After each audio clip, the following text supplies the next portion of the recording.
pour ce témoignage-ci, mettez-vous bien dans la tête que j'étais encore à l'époque nouveau-né dans la foi. Je venais seulement d'accepter Jésus-Christ comme Seigneur et Sauveur personnel. Vous devez comprendre que chez bon nombre d'Africains, surtout décédés des suites d'une mort violente, le deuil doit être suivi d'une cérémonie traditionnelle. Cette dernière a pour but d'éradiquer l'esprit de mort violente dans cette famille-là. Pour cette cérémonie, ce seront des tradipraticiens qui seront à l'œuvre. Ils viendront avec des mixtures que ceux de la famille ou tous ceux qui ont eu des morts violentes dans leur famille devront boire. Les aînés de ma famille avaient donc organisé ce genre de cérémonie, et cela devait se passer chez moi. Par la volonté de Dieu, j'étais invité dans une autre ville et je les laissais donc occuper mon domicile à leur guise, chose qui n'était pas recommandée. Mais je ne voyais en eux que des membres de ma famille. Je ne voyais pas l'esprit qui les animait. Je croyais pouvoir échapper à cette tradition, mais c'était mal connaître le diable. Malgré mon absence, ces gens avaient réservé une potion pour moi. Elle avait été trafiquée pour que je meure, afin que l'on puisse ensuite faire courir la rumeur, selon laquelle j'étais à l'origine de la mort de ma sœur. Comme je n'avais pas bu la potion lors de la cérémonie, il s'était arrangé à me la resservir le jour de la réunion du deuil. Après l'avoir bu, j'avais tout de suite su, au fond de moi, que quelque chose n'allait plus, je me voyais partir petit à petit, jour après jour. Alors, je criai à Dieu, et il vint à mon secours. Il régla le problème. Non seulement je n'étais pas morte mais en outre, il m'avait désigné qui était à l'origine de mon problème. Au reste, cette personne s'empressait de fuir sa maison chaque fois que j'y mettais les pieds. J'avais quasiment cru le problème résolu lorsqu'un jour un de mes cousins proches, ayant décidé que les règles de cette tradition n'avaient pas été bien suivies, avait décidé d'attendre le moment opportun pour me permettre de boire une meilleure potion, car, selon lui, le tradipraticien que les autres avaient choisi n'y connaissait pas grand-chose. Quelque temps après, dans la famille de ma mère, un cousin éloigné perdit son épouse à la suite d'un accident. Toute mort violente étant toujours suivie de cette fameuse tradition, mon cousin me demanda d'assister à ce deuil. Pendant tout ce temps, j'avançais dans la marche avec Dieu. Cette nouvelle me perturbait, mais je ne savais comment éviter d'y aller. D'un côté, je ne voulais pas mourir d'une mort violente et de l'autre, je ne voulais quoi que ce soit qui puisse heurter la sensibilité de Dieu. Le Saint-Esprit avait commencé à me parler, mais étant nouveau-né dans la foi, je ne comprenais toujours pas pourquoi il ne me parlait pas continuellement. J'aurais aimé qu'il donne systématiquement réponse à toutes les questions que je lui posais.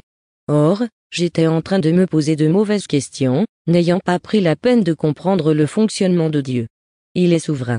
Il parle quand il veut et, de surcroît, une chose était claire, Dieu parle tantôt d'une manière tantôt d'une autre, et c'est ce qui s'est passé. Je m'étais donc mis à genoux et je lui avais demandé de m'empêcher de participer à cette tradition si telle n'était pas sa volonté. Si je fais ce témoignage, c'est dans le but d'aider beaucoup d'entre vous encore esclaves des traditions. Vous êtes nombreux à vous dire que c'est Dieu qui a créé les plantes, et partant, ces dernières peuvent être utilisées au cours des rites sans l'irriter. Sachez, bien-aimés, que c'est uniquement par la foi que nous fonctionnons avec Dieu. Il n'est écrit nulle part dans la Bible que nous devons utiliser les plantes pour que Dieu nous guérisse ou alors, pour qu'il nous délivre de quoi que ce soit. À cette époque, j'avais acheté une vieille voiture que j'avais rafistolée. Néanmoins, elle tombait très souvent en panne. J'avais donc proposé quelque chose à Dieu. Je lui avais dit que s'il ne voulait pas que je me rende à ses funérailles, il n'avait qu'à faire en sorte que la voiture tombe en panne et que je n'y arrive pas. Malgré tout, j'étais arrivé à bon port, au deuil. J'avais écouté la prédication et tout se passait bien. À un certain moment la prédication était terminée, quelqu'un annonça le début des traditions. Comme je vous l'ai expliqué plus haut, cet appel était adressé à tous les membres de la famille et, par la même occasion, tous ceux qui étaient issus des familles dans lesquelles il y avait eu une mort violente. Tous devaient donc aller là où les tradipraticiens avaient déposé leurs bassines. Des gens s'étaient levés nombreux, et très vite, la queue était devenue interminable. Comme convenu, je m'étais aussi levé et avais rejoint les rangs de ceux qui attendaient dans la queue. On avançait difficilement puis finalement, arrivé auprès des bassines, alors qu'il ne restait que 2 personnes qui me précédaient, j'aperçus subitement un autre cousin à moi, que j'avais perdu de vue depuis belle lurette, arrivé sur moi puis, avec autorité, m'intima de sortir de la queue.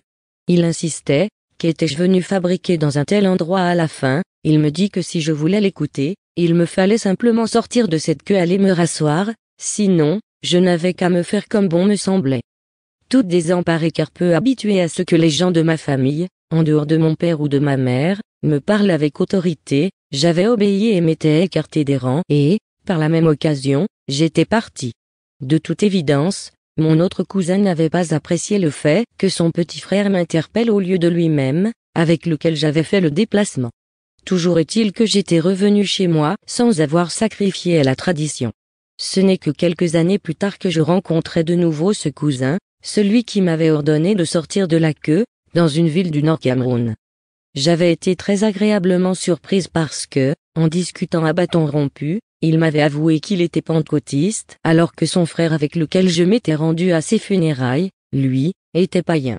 Du coup, non seulement j'avais retrouvé mon cousin mais j'avais, par-dessus le marché, retrouvé mon frère en Christ. Vous voyez donc comment le Seigneur est miséricordieux. Il est vivant et il nous écoute lorsque nous lui parlons. Il avait utilisé ce cousin pour que je ne respecte pas cette tradition. Nous avons l'habitude de dire que Dieu est omniprésent, mais nous ne réalisons pas réellement combien de fois cela est vrai. Il écoute chacune de nos paroles et nous exauce. La seule chose qui nous empêche d'être exaucés, c'est la méchanceté de nos cœurs. Eh oui, bien-aimés, les mauvaises paroles, la médisance, la vulgarité et ainsi de suite, font fuir le Saint-Esprit en nous.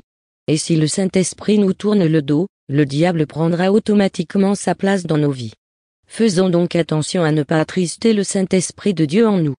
Sachez encore une fois que Dieu écoute tout ce qui sort de nos bouches, et ce, quel que soit l'endroit où nous nous trouvons.